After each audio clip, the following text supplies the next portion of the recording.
Magandang umaga po mga kapatid. Musta po kayo? Merry Christmas.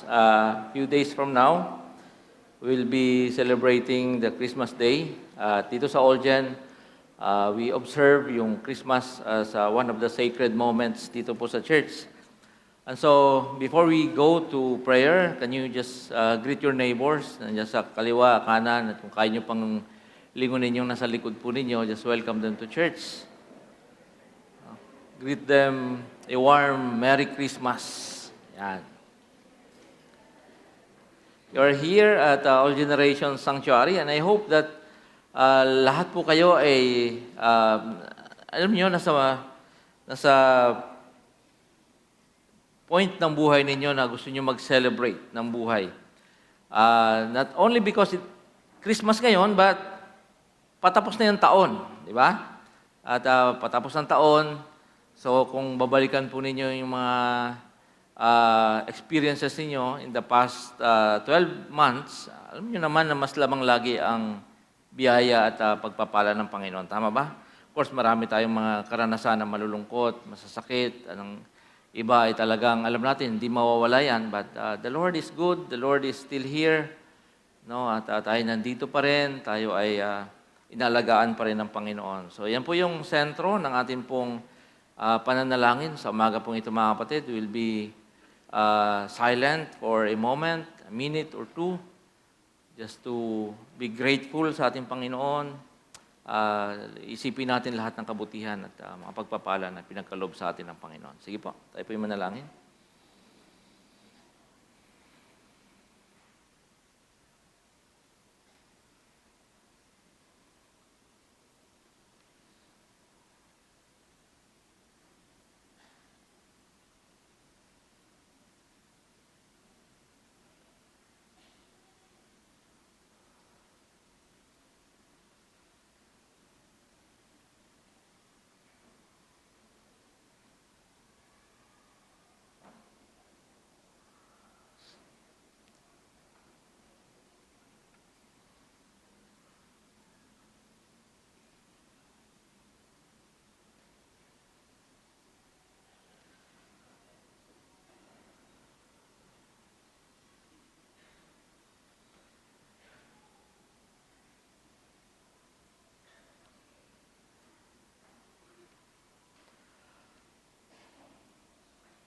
Lord, today we will choose to remember your grace, your goodness in the past 12 months of our lives.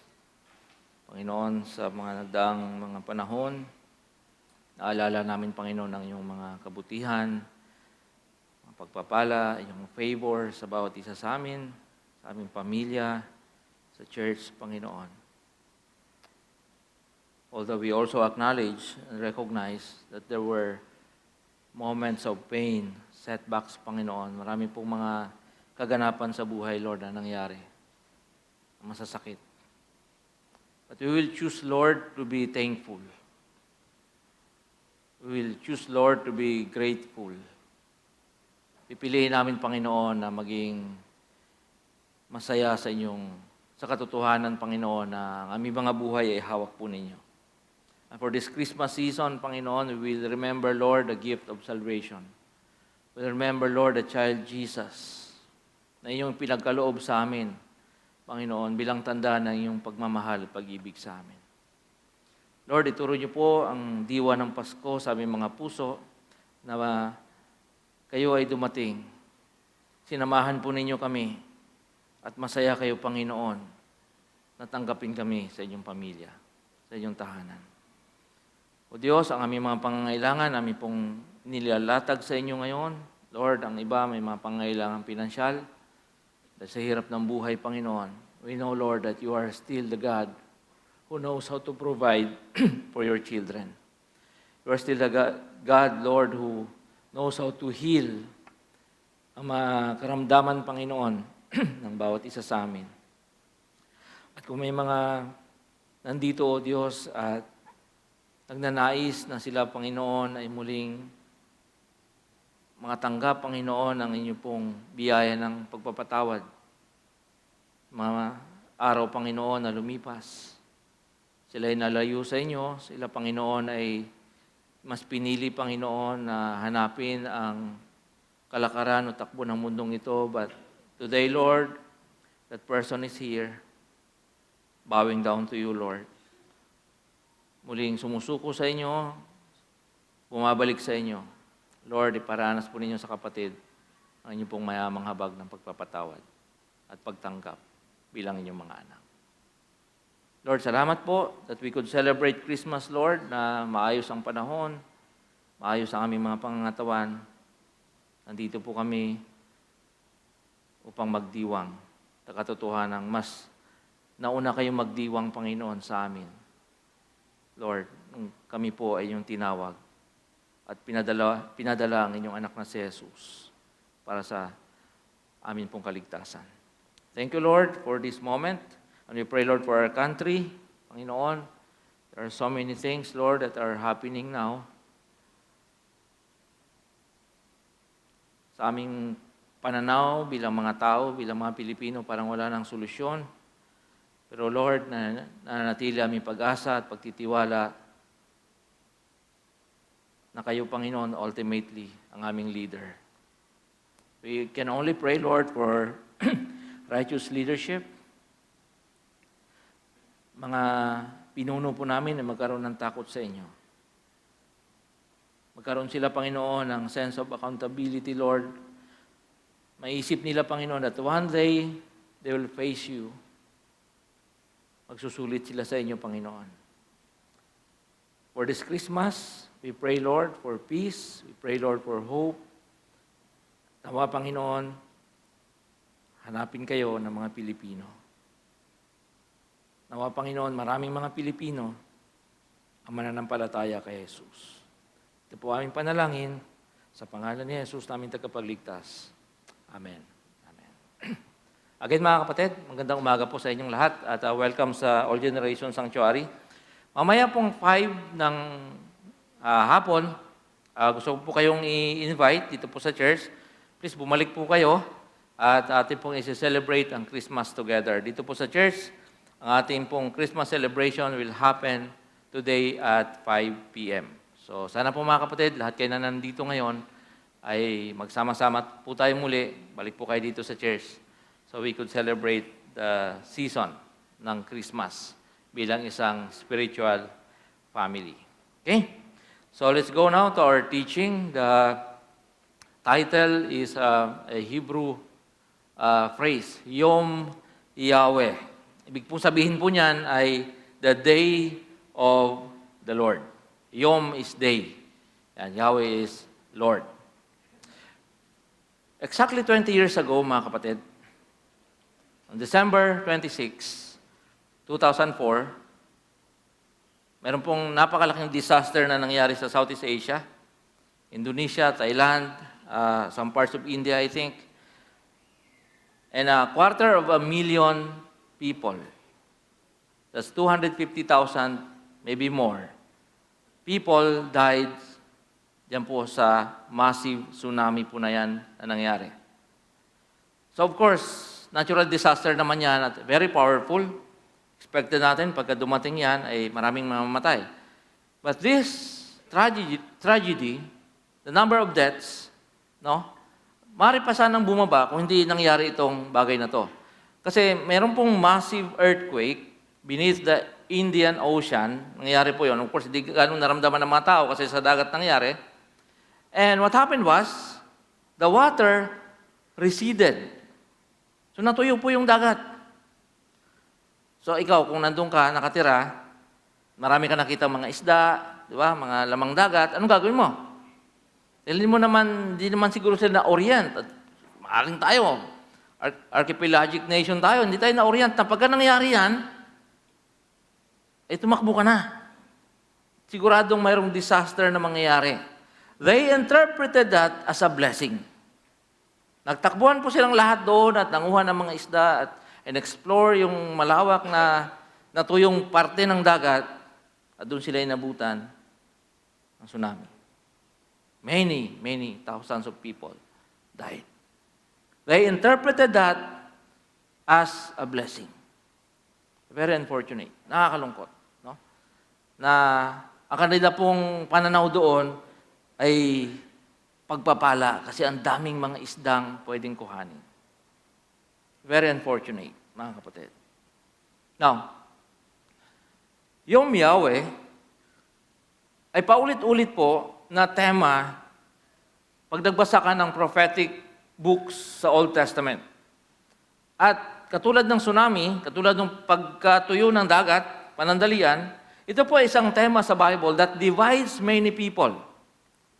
Sa Bible. Yung mga false teachers, yung mga huwad ng tagapagturo ng panahon na yon, ang kanila pong sinasabi ay ito ay golden age. Antayin natin na bumalik si Lord, yung araw ni Lord, yung Yom Yahweh, ay araw ng pagpapala. Yun po yung mga corrupt na mga religious leaders noon. Pinaniniwala nila yung mga tao na maganda, pagpapala, blessing yan. No? Diyan natin mararanasan yung totoong unimaginable blessing and favor of God. The righteous prophets, like Isaiah, like this one, Zephaniah, ito naman yung kanilang version. Considered it as a day of wrath and judgment. Parang sinasabi ng mga totoo, righteous, godly prophets, pag-isipan ninyo mabuti ang wini-wish ninyong yan. Because Yom Yahweh is a day of judgment. Natuyo panandalian yung dagat, huwag kayong pumunta doon. Kasi babalik yan, lalamunin kayo niyan. Parang ganun po ang sinasabi ng mga righteous leaders. Minsan may mga wini-wish tayo na hindi natin alam ang implications, di ba? At yung mga nakakaalam, talagang pinapayuhan tayo, oy, magdahan-dahan ka dyan. Isipin mong mabuti yan. Yung mga nakakaintindi ng implications niya, no? Hindi man Catholic, pero makakapag ganun. Pag-isipan mong mabuti yan. Di ba? Maraming mga bagay na ini-interpret natin, tinitingnan natin as blessing from God. Katulad ng recurring theme ng Old Testament na Yom Yahweh. For the corrupt prophets, antayin natin dumating yan kasi blessing yan. But the righteous ones would say, wag. At habang hindi pa dumarating yan, magbago na tayo ng buhay. Tingnan natin, Malakias chapter 4, verse 5. Ito yung interpretation. Ngunit bago dumating ang kakilakilabot na araw ni Yahweh. Again, for the righteous prophets, Isaiah, Zephaniah, Jeremiah, lahat po ng mga ito na nag-warn sa mga tao, they were saying, Yom Yahweh is a terrible day. Huwag niyong pangangarapin yan. Or kung gusto ninyong maranasan yan, magbago kayo ng buhay. Yun po yung battle ng narratives, di ba? Ano ba talaga ang totoo? Tingnan natin. Sa New Testament, unang Thessalonica, sabi ni Pablo, kapag sinasabi ng mga tao, tiwasay at panatag ang lahat. Yan, sinasabi ng mga corrupt leaders, it's good. You know, it's a day of blessing. You should not be afraid of this. Sabi ni Paul, biglang darating ang kapahamakan. Hindi sila makakaiwas sapagkat ang pagdating nito ay tulad ng pagsumpong ng sakit ng tiyan ng isang babaeng manganak. So ito po yung background, general, overall background ng Christmas. Mayroong banta ang Diyos. Para mas lalo nating ma-appreciate ang Christmas, intindihin muna natin na ang backdrop ng Christmas ay galit ng Diyos. Behind the noise and busyness, sa kabila ng mga parties and celebrations ng mga modern na mga tao katulad natin, maraming mga nasa vacations, travels, gatherings, reunions, at hindi mo ma-explain na mga paggastos ng mga tao. during Christmas lies a sad reality, isang nakakalungkot na realidad, mga kapatid, of a fallen world and the impending judgment of the Holy God. Minsan nakakalimutan natin na ang nauna ay galit bago ang pag-ibig. There is Christmas na sineselebrate natin precisely because there is an angry God who chose to suspend His judgment. Galit ang Diyos, pero sabi ni Lord, wag na lang.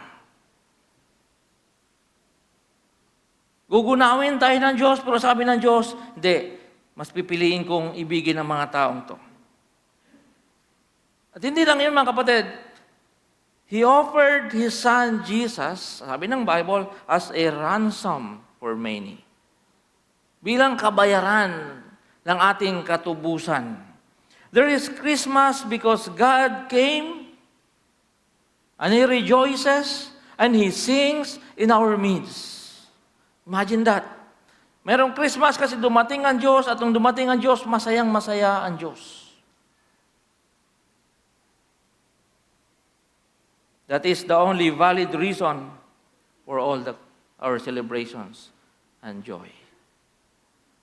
Kung masaya tayo ngayon, ay ba'y talagang dapat tayong magsaya kasi sinuspend ng Diyos ang kanyang galit sa atin.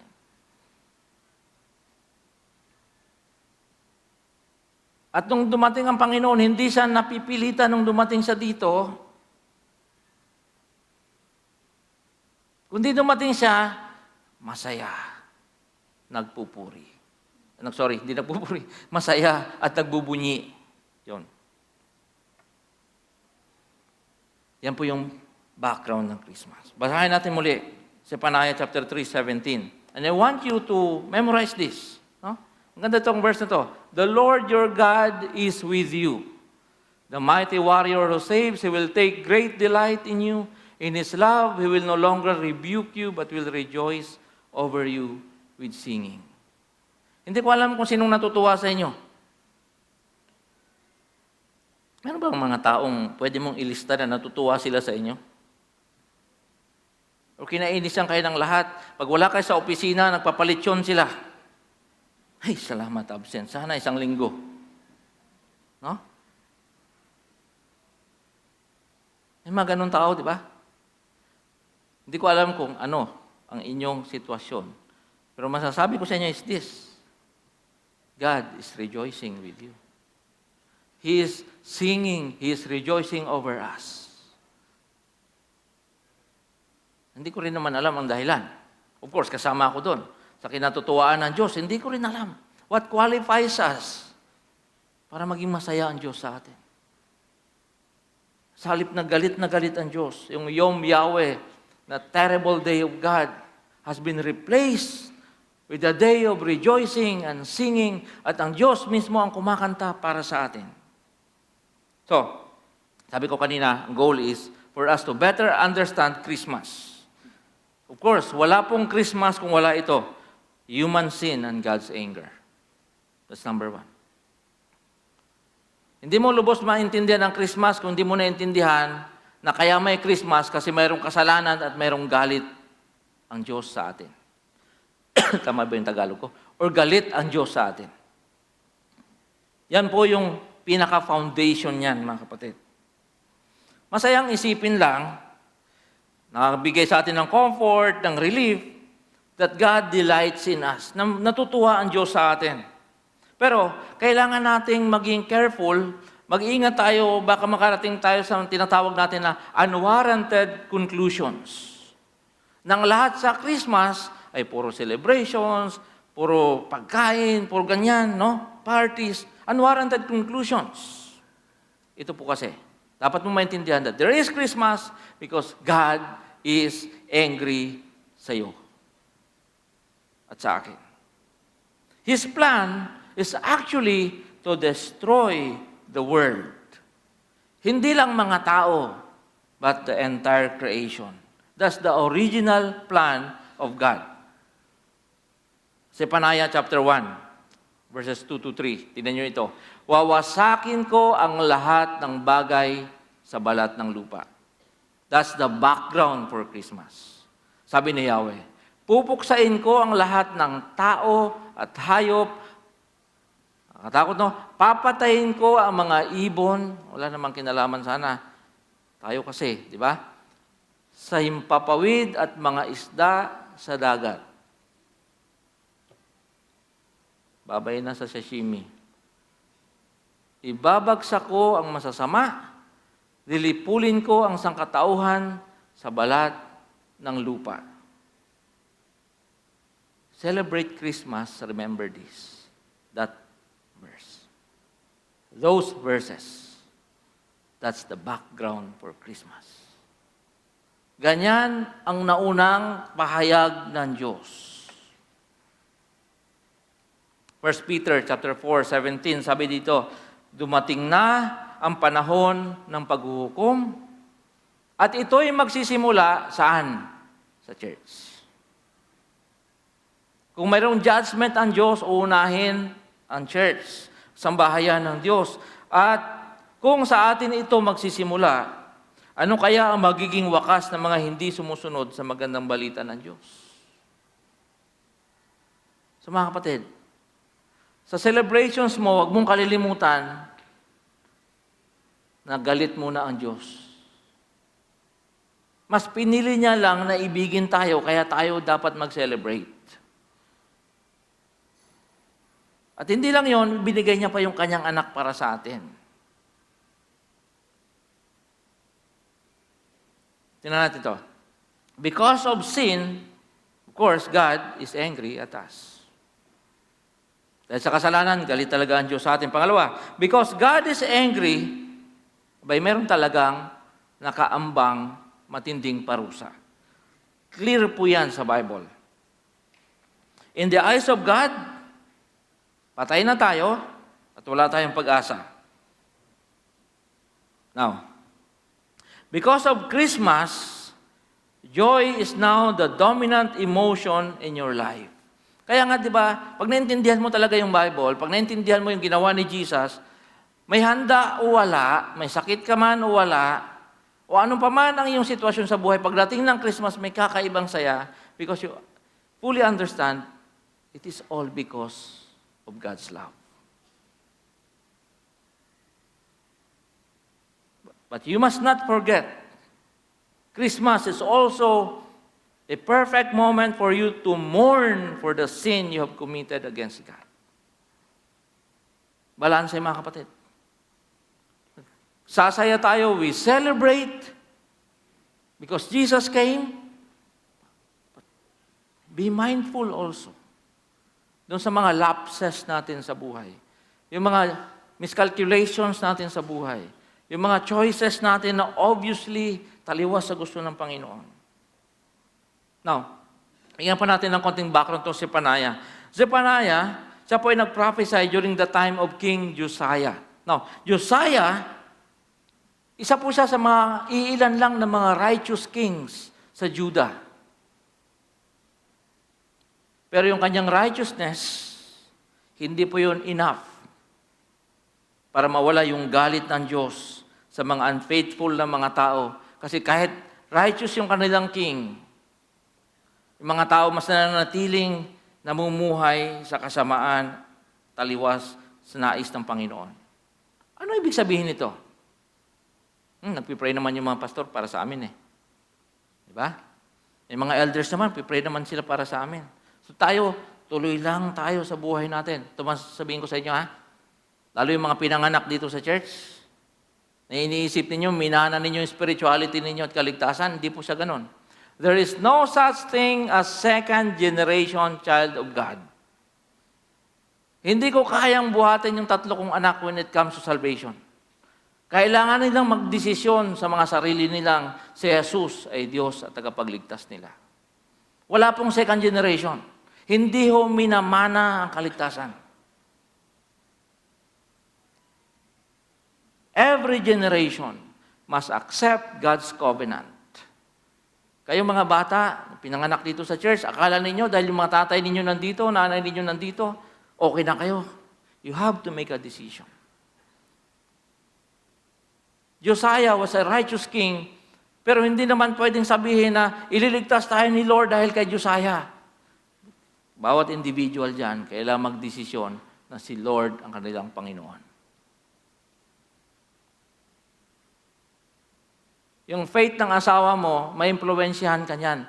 Pero at the end of the day, kailangan mo magdesisyon para sa iyong sarili. Yung mga magulang mo, nakikita mo ang kanilang righteousness, but you have to make a decision, Jesus is my Lord. Kaya nga, for this Christmas, check your spiritual status. Kasi baka matulad tayo sa mga tao ng panahon ni Zephaniah, sabi nila, ito yung kanilang pananaw, kanilang feelings kay Lord. Sabi nila, sa panahon iyon ay gagamit ako ng ilawan upang halugugin ang Jerusalem. Si Lord ang sasalita nito.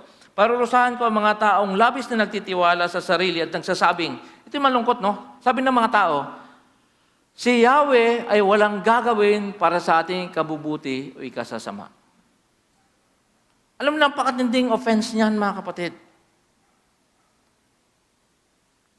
The Lord, who is powerful, ay kinikriticize ng mga tao bilang impotent.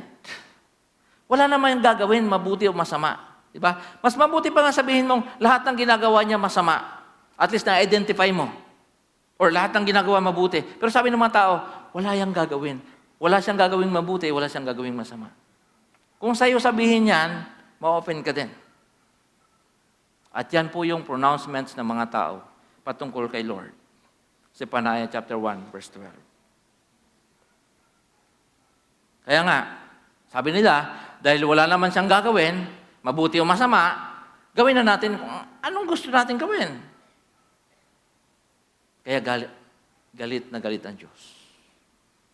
Sabi niya kanina, lilipulin ko na ang lahat ng tao, pati itong mundong ito. Kaya mga kapatid, nasa estado ka ba ng buhay ngayon, naniniwala ka ng walang kakayahang gumawa ng Diyos. Ang Diyos sa buhay mo, mabuti man o masama. Yung ba nag-resign ka na sa katotohanan, ito na lang talaga ang buhay mo, wala nang gagawin si Lord. Yung ba naniniwala na tayo itong Pilipinas, kahit sino pa maging presidente dito, wala na talaga itong pag-asa. Kasi wala namang gagawin si Lord, mabuti o masama. Hindi ko alam. Huwag naman sana.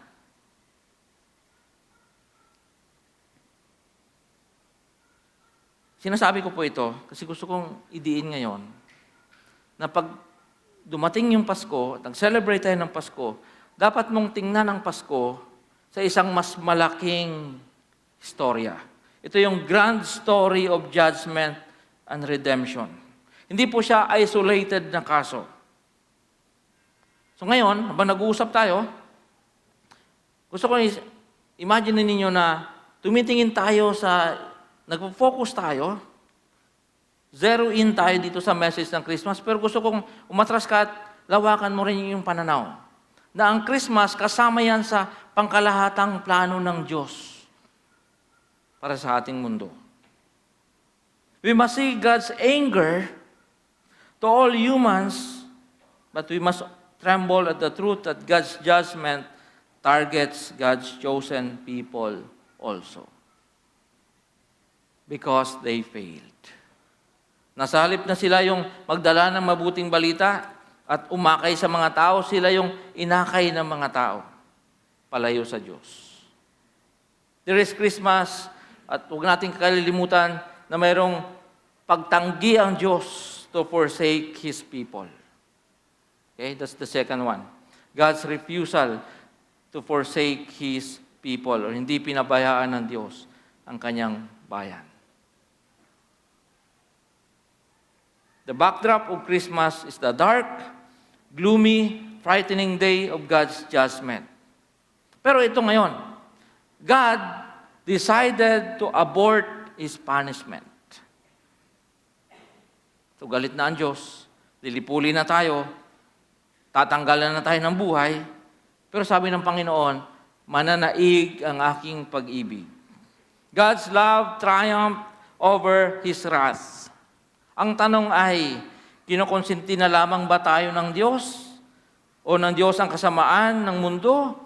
Tinanggap na lamang na ba ng Diyos na ito na ang realidad at masama na talaga yung mga tao? Paano ang kanyang kabanalan at katuwiran? Di ba? So para bang, sumuko na ba ang Diyos? Katulad ng pagsuko mo sa Pilipinas. Alam mo yung mga kabataan itong ngiting-ngiting na to, mga 5 years from now, nasa Amerika na itong mga to. Layas na ng Pilipinas to, walang pag-asa.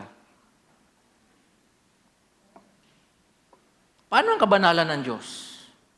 Paano yung kanyang katuwiran? Ganun na lang ba yun? Dito natin masigit ma-appreciate ang Christmas, mga kapatid. Dahil kaya may Pasko, dahil nanaig ang pag-ibig at habag ng Diyos laban sa kanyang puot at parusa. Kaya may Pasko. May Pasko dahil sa halip na lipulin at wakasan ng ating mga buhay, nagbigay siya ng buhay na walang hanggan. Kaya may Pasko. May Pasko dahil sa halip na iwanan, dumating at sinamahan tayo ng kanyang anak na si Jesus. Kaya may Pasko. May Pasko dahil sa halip na ipaubaya tayo ng Diyos sa kasamaan at kalikuan, ibinigay niya ang kanyang katuwiran sa pamamagitan ni Jesus. Kaya may Pasko. May Pasko dahil nagpas siya ang Diyos na hugasan at takpan ng ating mga karumihan at kahihiyan at ariin tayo bilang mga anak niya sa halip na itakwil. Masaya at dapat ipagdiwang ang Pasko dahil naunang magbunyi ang Diyos sa kanyang pagliligtas at pagtanggap sa atin. So yung galit ng Panginoon biglang nabaliktad at ang desisyon ng Panginoon na ibigay ang kanyang anak na si Jesus. At nung dumating ang Diyos sa atin, sabi ng Bible, masaya siya. Hindi siya yung katulad ng kabataan mo. Kung kailan nasa kalagitnaan kayo ng pagkain, no, tapos may maisip yung nanay mo, ay, kunin mo nga muna yung ano doon, sa kapitbahay. Di ba? O kaya kung kailang gabing-gabi na, saka ka bibili ng mantika, toyo, ang layo ng tindahan. Ba't hindi ginawa yan kanina pa agad? Hindi gano'n ang Diyos. Ginawa mo naman yun, pero galit ka, di ba? Ginawa mo naman yun, pero nangingit ng loob mo. No? Hindi gano'n ang Diyos. Nung dumating siya upang iligtas tayo, sabi ng Bible, masaya siya. Palawakin natin yung Zephaniah chapter 3. Sabi dito, umawit ka ng malakas, lungsod ng Zion. Sumigaw ka, Israel. Magalak ka ng buong puso, lungsod ng Jerusalem. Ang iyong kaparusahan ay inalis na ni Yahweh. At pinalayas na niya ang iyong mga kaaway. Nasa kalagitnaan mo si Yahweh, ang hari ng Israel, wala nang kasawiang dapat pang katakutan. Sa araw na iyon ay sasabihin sa Jerusalem, huwag kang matakot, Zion, huwag kang panghinaan ng loob. Ito ngayon, nasa piling mo si Yahweh na iyong Diyos at ang kanyang kapangyarihan ang magbibigay sa iyo ng tagumpay. Siya ay magalak sa iyo at ang pag-ibig niya magbibigay sa iyo ng iyong bagong buhay. Masaya siyang aawit sa laki ng kagalakan. Our joy is a product of God's joy over us. Natuto tayo mag-celebrate ng Christmas kasi mas naunang nag-celebrate ang Diyos para sa iyo. Try to imagine God singing and dancing and celebrating because He delights in you. Pag nagpe-pray tayo, ang tingin natin kay Lord, nakaupo sa trono, makapangyarihan sa lahat, di ba? At dapat hindi tayo magkamali doon. May mga ganun tayong na-imagine pag nakapikit ka at nananalangin ka. And yet, sabi ng Bible, God sings for you. God is spinning for you. God is rejoicing sa atin. God loves us so much that to solve the dilemma of sin and punishment, He sent His only Son, Jesus, to pay for our sins. And by faith in Him, we are forgiven and saved. That, my friend, is the meaning of Christmas. So may banal na Diyos at may makakasalan ng mga tao at ang equation niya laging ganito lang. Para ma-solve yan, lipulin ang masama para manatili ang kanyang kabanalan. So parang nag-isip ang Panginoon, so anong solusyon dito? Ang solusyon ay manggagaling sa Diyos. Pupunta dito ang kanyang anak. Parang kinatatakutang Yom Yahweh sa Old Testament ay mapunta kay Jesus at hindi mapunta sa iyo. That, my friend, is the meaning of Christmas. Kaya napakababaw ng iyong kaligayahan at pagkakaintindi sa Bible at assessment, appreciation sa iyong pagiging Krisyano kung dahil lang sa ham ay malungkot na malungkot ka ngayong December. Mag-ulam ka na lang sana ng okra isang taon. Kung dahil lang sa mga salad, spaghetti na nawala, miserable ang ating buhay ngayong Christmas. We don't understand Christmas at all. Christmas is a moment of joy because God said, canceled na yung utang mo. May nagbayad. Si Jesus.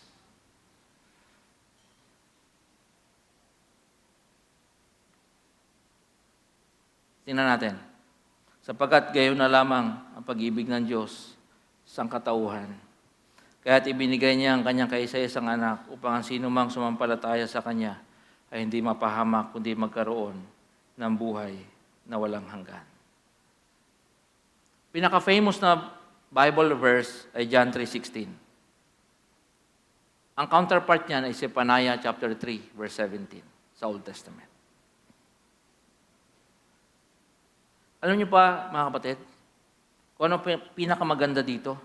Kasi yung promise ng ating Panginoon na iibigin niya ang Israel, i-restore niya ang Israel, ililigtas niya ang Israel, ay hindi lang nanatili sa kanila, kundi pati na rin sa atin. Dahil dumating si Jesus, hindi lang sila yung binigyan ng opportunity na mag-save, kundi pati po tayo. Kaya nga, ang tanong is, so pastor, paano yung kabanalan ng Diyos? Kung mas pinili niyang patawarin na lang tayo kaysa sa parusahan, hindi ba ma-compromise yung kanyang holiness and righteousness? Hindi ba parang lumalabas na kinukonsinti niya na lang yung ating kasamaan? Hindi po, mga kapatid. Because of this, Yom Yahweh, that dreadful day is already behind us. Para sa ating mga Kristyano, tapos na yon. Paano? Because Jesus took God's punishment on the cross on our behalf. Diba? Ang Yom Yahweh darating upang magparusa ang Diyos. Lahat ng galit ng Panginoon, lahat ng galit ng banal na Diyos, ibinuhos niya kay Jesus sa cross. Para sa iyo. That's Christmas. Kaya nga, dapat tayong maging masaya kung naintindihan natin ang meaning ng Christmas.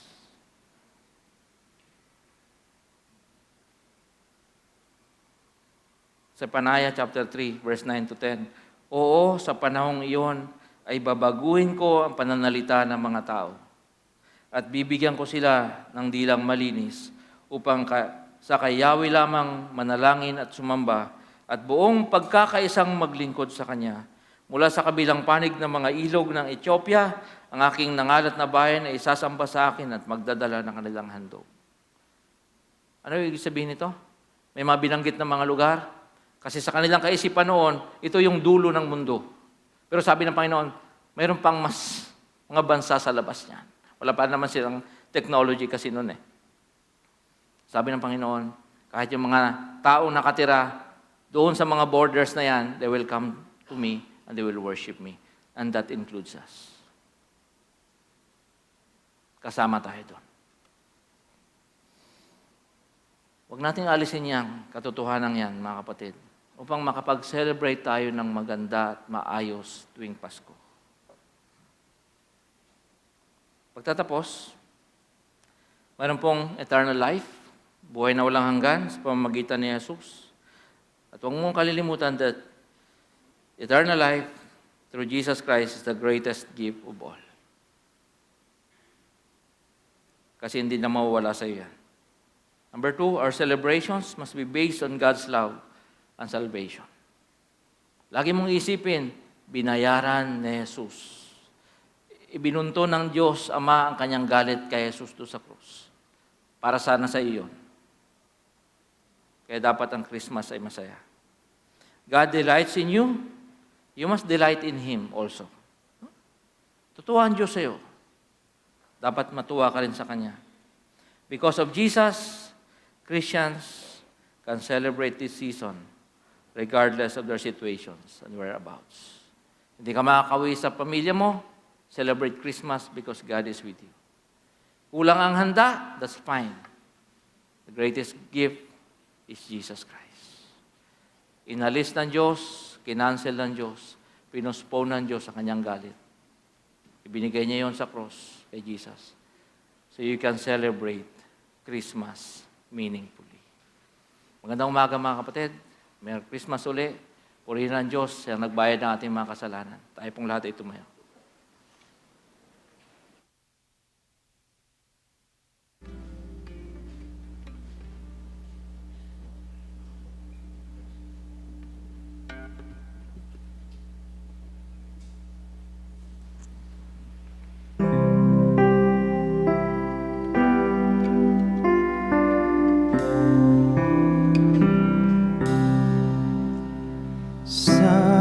Silent night, holy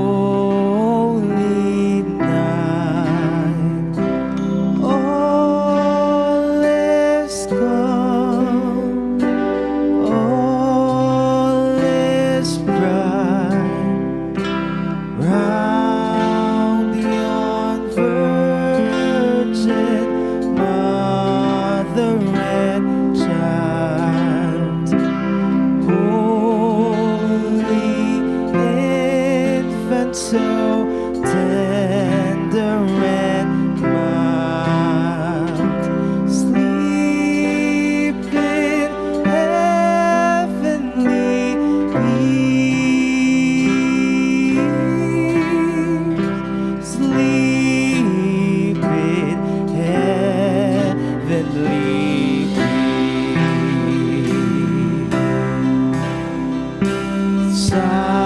Silent night, holy night, Son of God, love's pure light, radiant peace from cloudy face,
Ngayon po ay isang mahalagang araw para sa church dahil matagal po tayong nanalangin na bigyan tayo ng Panginoon ng mga additional elders or leaders sa church.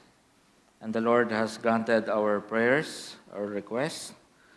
So today, we'll be installing another person to become one of our elders.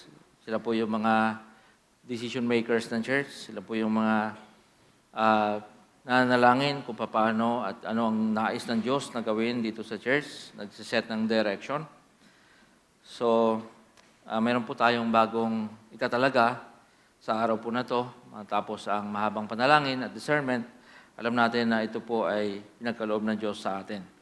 Dahil marami po naman talagang dapat gawin at pagdesisyonan dito sa church.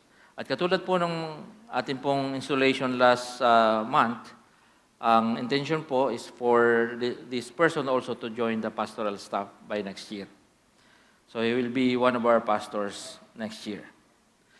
Sige po, tawagin ko po ang ating kapatid na si Brother Vic Lopez, kanyang pamilya dito sa church, dito sa taas. So last November, in-install po natin si Joey. Alam niyo ang challenge sa akin, paano hanapin si Tito para mabuo na Itbulaga. Kasi si Vic ngayon eh. So, ayan. So, this is the family of Brother Vic. Tatlo lang ba talaga anak mo? Tatlo lang talaga? Tatlo lang. Sige.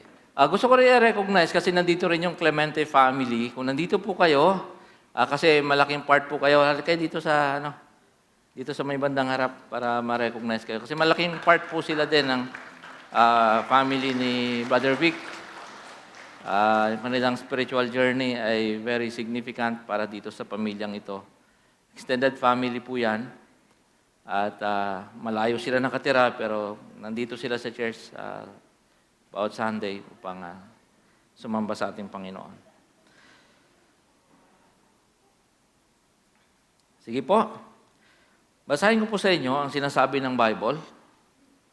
Napakataas, nakakatakot ang requirement ng Panginoon when it comes to eldership or pagiging leader, pangunahing leader ng church. At naniniwala naman ako na at some point talagang di naman na ito maaabot, no? Pero hinahanap natin yung kalooban ng Panginoon at yung mga tao na hindi man perfect, di ba?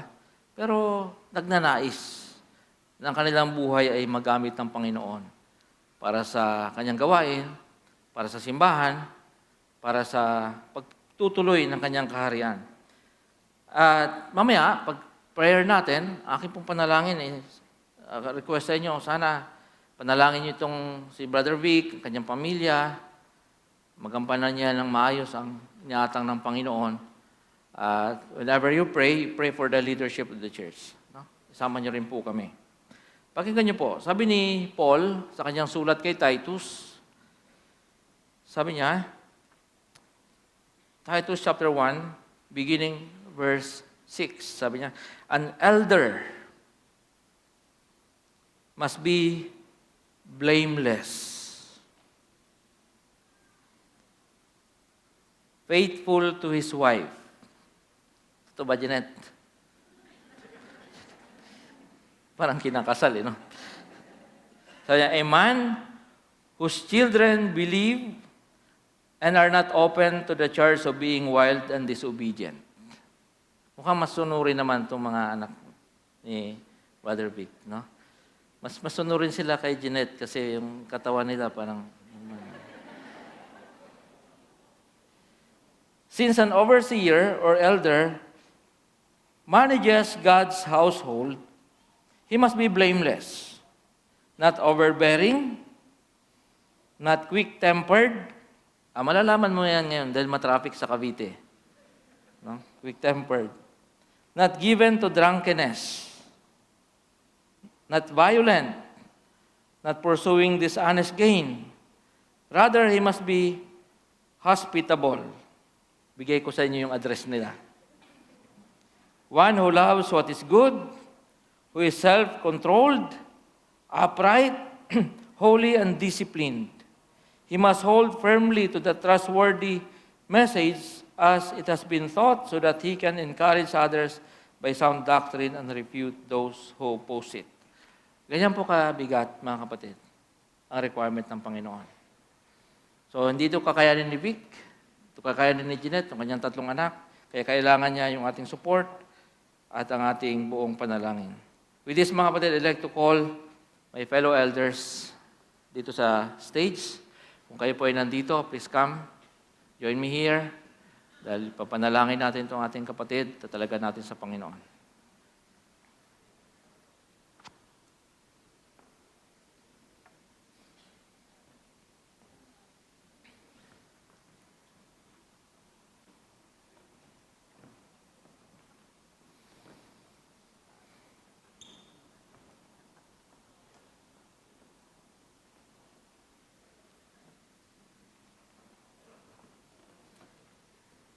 Mareho ba kayong tumayo, mga kapatid? Ating ipapanalangin si Brother Vic, kanyang pamilya. Mari ba kayong lumuhod dito sa harap? Bilang tandaan na yung pagsuko sa Panginoon at mga elders, pwede kayong lumapit dito. Kaya niyong lumuhod? So, when we decide, mga kapatid, to serve the Lord, kasama po yung pamilya. No? Hindi pwedeng si Vic lang. Saka si Jeanette, kasama yung pamilya. Kaya,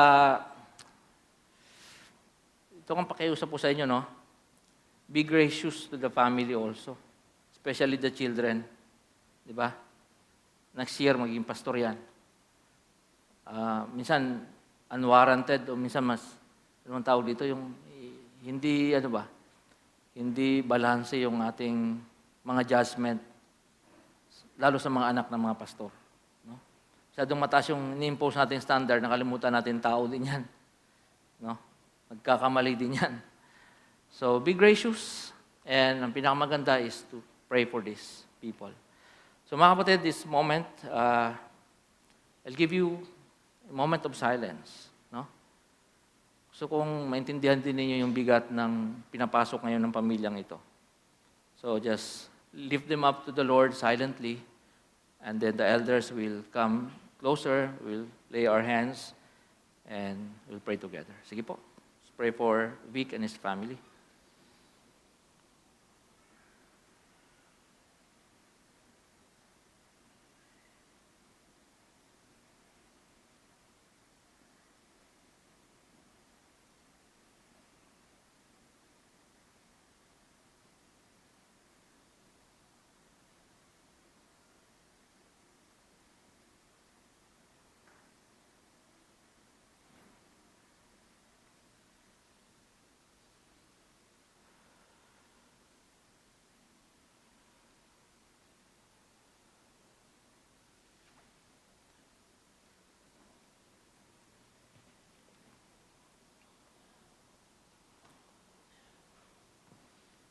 Itaas po natin ating mga kamay sa ating kapatid.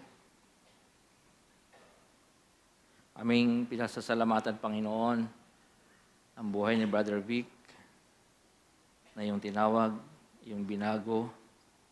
At ngayon, Panginoon, ay pinagkakalooban, ang karapatan at opportunity, O Diyos, sa pagkakataon na maglingkod sa inyo bilang kasapi ng elders.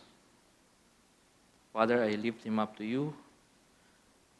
Pour out your anointing upon him and his family. Ilayo niyo siya, Panginoon, sa mga gawa ng kaaway. Keep him, Lord, from the love of money,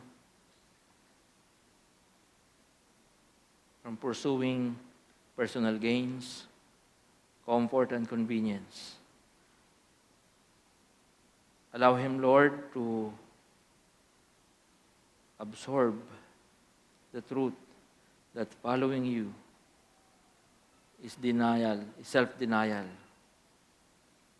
It's forgetting about what this world can offer. At ituon lamang kanyang buhay, Panginoon, sa paglilingkod at pagsunod sa iyo.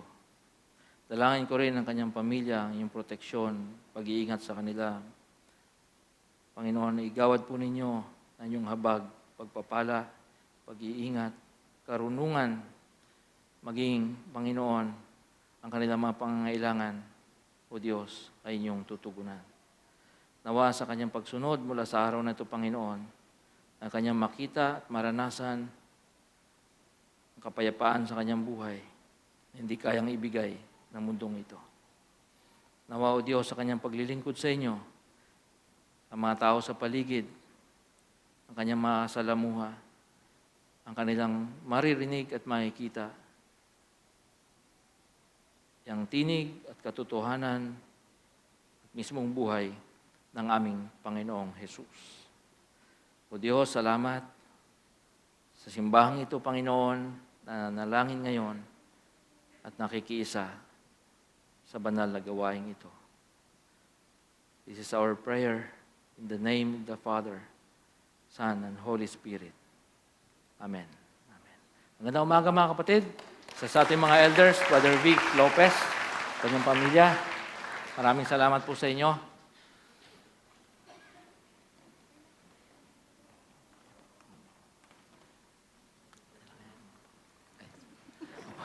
Okay. Dito pwede kayo mag-exit.